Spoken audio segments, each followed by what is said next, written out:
just moving away from this, Joe Gallagher did an interview with us at Seconds Out a couple of weeks back now, not just last week actually, um, talking about the way how BOXXER have treated their fighters, in particular his fighter Natasha Jonas, for such little activity throughout 2024. Obviously Natasha Jonas only with the one fight back in January. What do you make of these comments coming out from Joe Gallagher blasting BOXXER? Yeah, look, I don't know enough about it. I don't know enough about the situation, but you know, I think uh, it's probably a frustration of sort of not getting the opportunities. But Natasha obviously left Matchroom, joined BOXXER. I think at the start it was all happy days, and I think after a while where they sign so many fighters, you get too many obligations, and it gets tougher and tougher to get fighters out. I don't really. I don't really want to talk from that perspective because the only person who can say it is Joe Gallagher, Tasha Jonas. They're the only people who know the reality of it, and I'm sure BOXXER and Ben. Now, look, we've had fighters say things in the past about us as well, and there's always two sides to every story. And I'm not saying that here, but like, you know me, I've said enough things about BOXXER and Ben in my time. But sometimes it's better when you don't know all the information, better to keep your mouth shut. So I'll do that for now. Fair enough. Obviously, we know that BOXXER's current deal with Sky does expire soon. What do you think will happen come the end of it? I give you my opinion Yeah. without any facts. I don't. I struggle to see how, on what planet, Sky would renew their deal.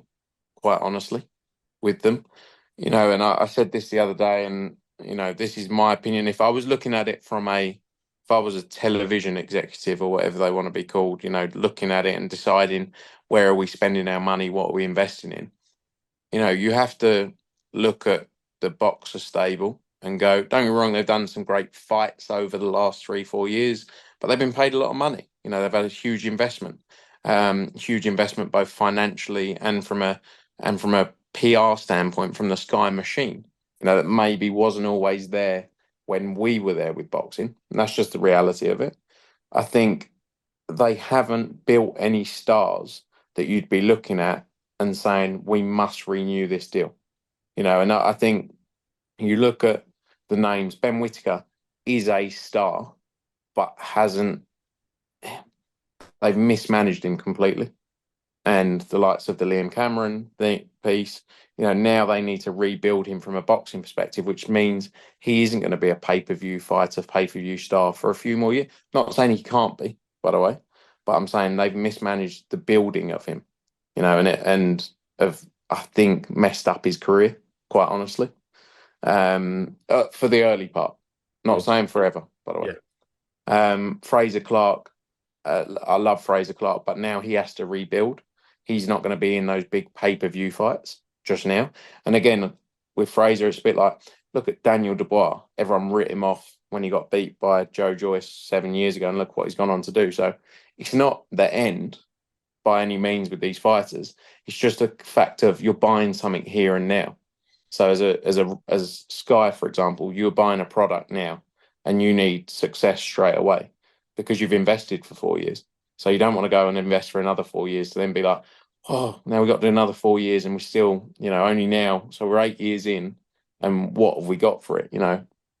Adam Azim, tremendous fighter, great performance against O'Hara Davis, but he's not a star yet. He did 180,000 viewers off the back of the football, 90,000 peak, I think it was. That's not superstar numbers. Who else? Caroline Dubois, brilliant fighter, not a star. And I think fighters that they've built who are like Callum Simpson sold 7,000, 8,000 tickets, I think, when he fought in the summer. No one's heard about him since. So do I think Sky renew? Personally, no. But who knows? Boxing's a crazy sport. What do you believe would happen with those fighters? For example, obviously, you'd like to think that Ben Shalom has said to them when approaching them that you're going to get this TV deal, but if there is no TV deal, that's going to be breaking whether it's a legal promise in the contract or just something he said to him. But if we are to see BOXXER and Sky part ways, what does that mean for all those fighters that he's involved with? I don't know. I don't know the terms of their contracts. I couldn't tell you.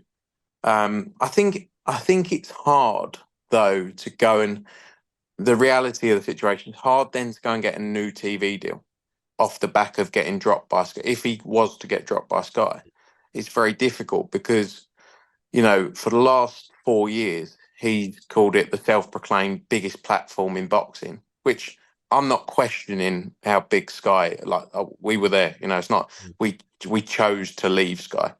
Do you know what I mean? Like we could have stayed and carried on. So I'm not questioning the platform of Sky whatsoever. Obviously, you'd be stupid to do that. But if you can't make a success of it on there, how are you going to make it? Like when you've said all this, how are you going to make a success of it anywhere else? So individual fighters, I don't know. I couldn't tell you. Only a fighter could tell you what their situation is.